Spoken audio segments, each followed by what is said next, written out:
Boa tarde. Vamos dar início à segunda aula teórica de análise espacial.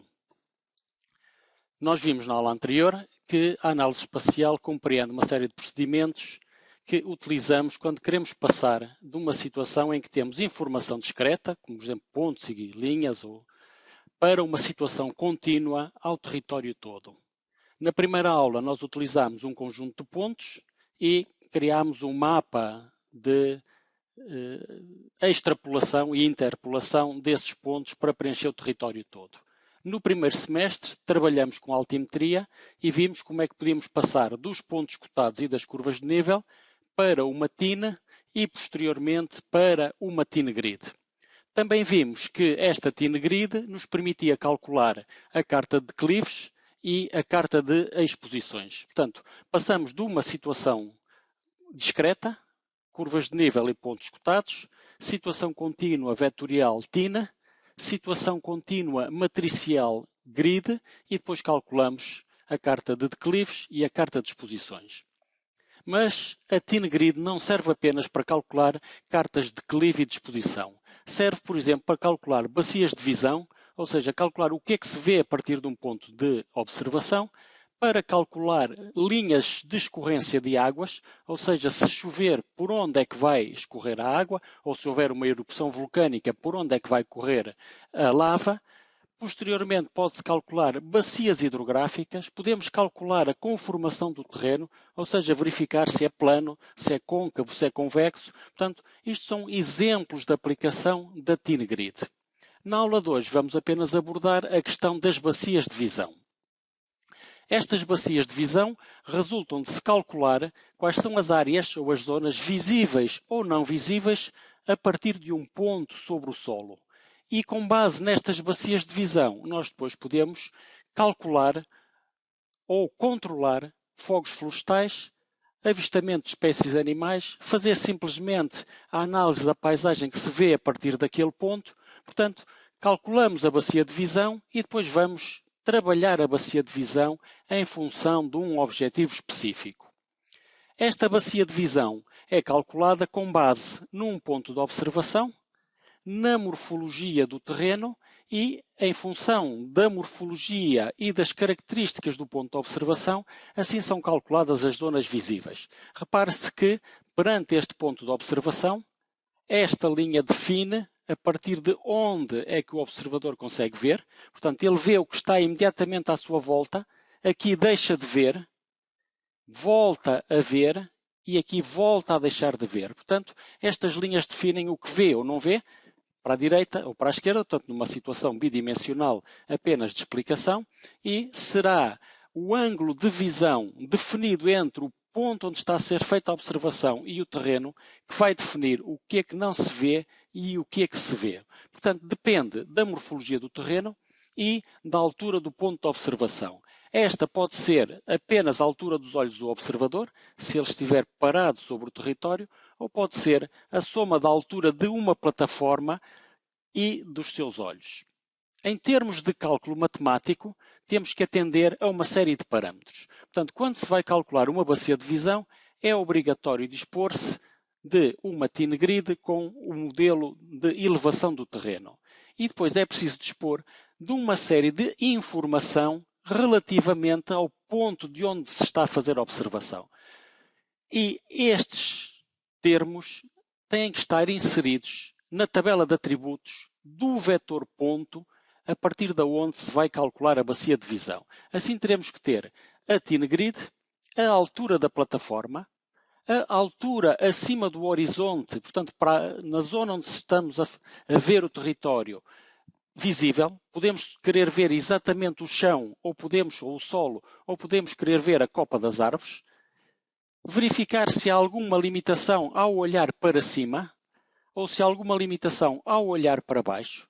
Se há limitação à esquerda ou limitação à direita, definir a partir de que limite métrico é que começamos a ver e até onde é que nós conseguimos ver.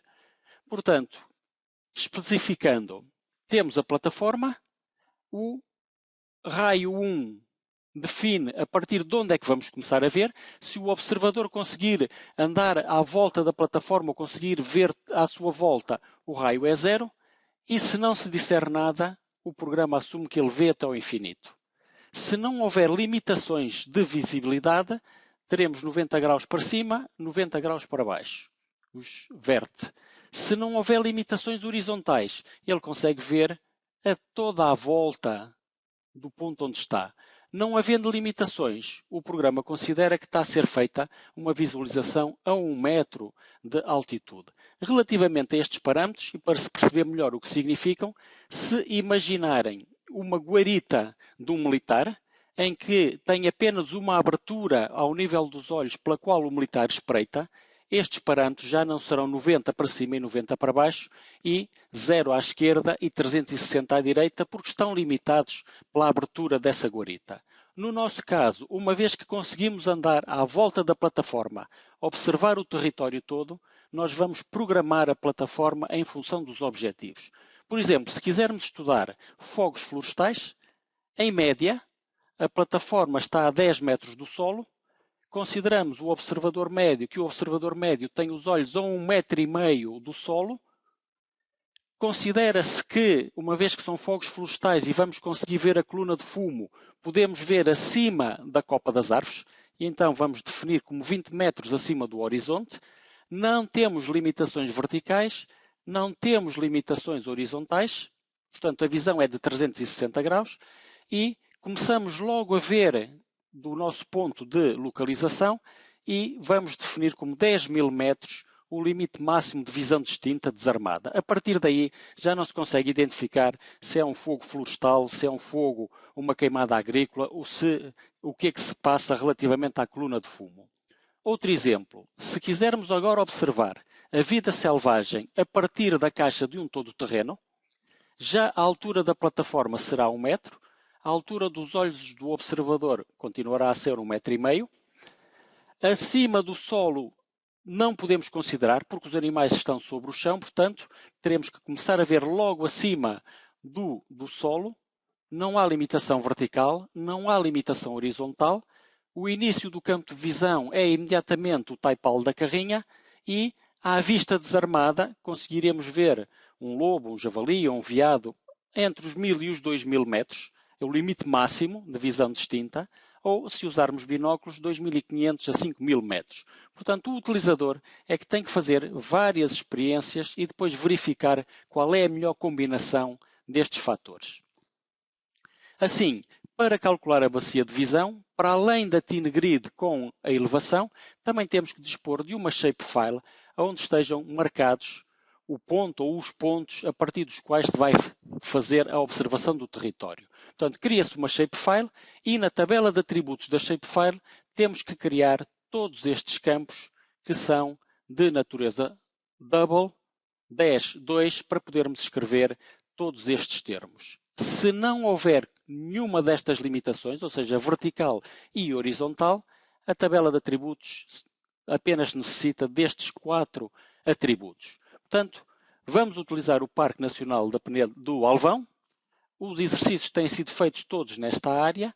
Dentro desta zona já verificamos que esta é a parte mais alta da Serra do Alvão e agora vamos decidir em qual dos marcos geodésicos é que vamos colocar a nossa plataforma. Sendo o de Caravelas o de maior altitude, 1.330 metros, vamos criar uma shapefile do tipo ponto. Vamos definir que o offset são 11,5 metros, portanto 10 para a plataforma, 1,5 metro para os olhos do observador. Não há limite mínimo de observação, porque tem que ser acima do solo e o limite é logo a plataforma e 10.000 metros como distância máxima de visão distinta. Aplicamos o cálculo primeiro ao limite retangular de toda a área, para podermos trabalhar os limites certinhos, e calculamos as áreas visíveis, a verde, e não visíveis. Posteriormente, corta-se pelo limite do parque e calcula-se qual é a área visível e não visível. Não se esqueçam que estamos a trabalhar agora com matrizes e que o cálculo da área se faz recorrendo à contagem dos pixels e à resolução espacial dos pixels, conforme vimos nas aulas de análise de modelos raster. E podemos ver que, a partir do ponto ou do vértice da caravela, só conseguimos ver 26,4% da área do parque. Mas isto não chega. Saber o que é visível ou não visível é necessário, mas não é suficiente. Ou seja, temos que agora verificar o que é visível. E para isso, vamos cortar as áreas visíveis sobre a COS 2007 e verificar que tipo de ocupação do solo é que é visível a partir do nosso posto. E podemos ver que, da área visível, cerca de 75% é vegetação arbustiva ou rocha nua. Repare-se que, por exemplo, o Pinheiro Bravo só é visível em 2,83% da área e a Albufeira é visível em 1,32%.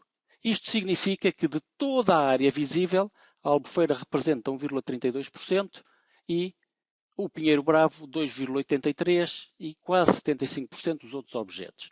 Agora precisamos de saber que relação existe entre aquilo que nós vemos e aquilo que existe. Ou seja, temos que recorrer à área original de cada uma destas estruturas e calcular o que é visível. Reparem que, ainda que a área da Albufeira só represente 1,3% da área visível, relativamente à área original da Albufeira, ela representa 77%. Repare-se que, no caso do Pinheiro Bravo, temos 2,3% da área visível, que apenas representam 4% da mancha de Pinheiro Bravo. Portanto, se o objetivo fosse analisar fogos florestais e controlar ou coordenar as manchas de Pinheiro Bravo, esta plataforma não era adequada porque só conseguimos ver 4% da área. Se o objetivo fosse, por exemplo, avistar javalis ou lobos, que se deslocam essencialmente em zonas de vegetação arbustiva, então já temos aqui quase 65% da área onde poderíamos observar esses animais. Portanto, é com base nestes cálculos e nestes resultados que o utilizador deverá procurar saber se o ponto de observação é ou não é adequado àquilo que ele pretende ver e depois estudar qual é o melhor local onde colocar futuros postos de observação ou onde se posicionar para observar o território. Muito obrigado pela atenção.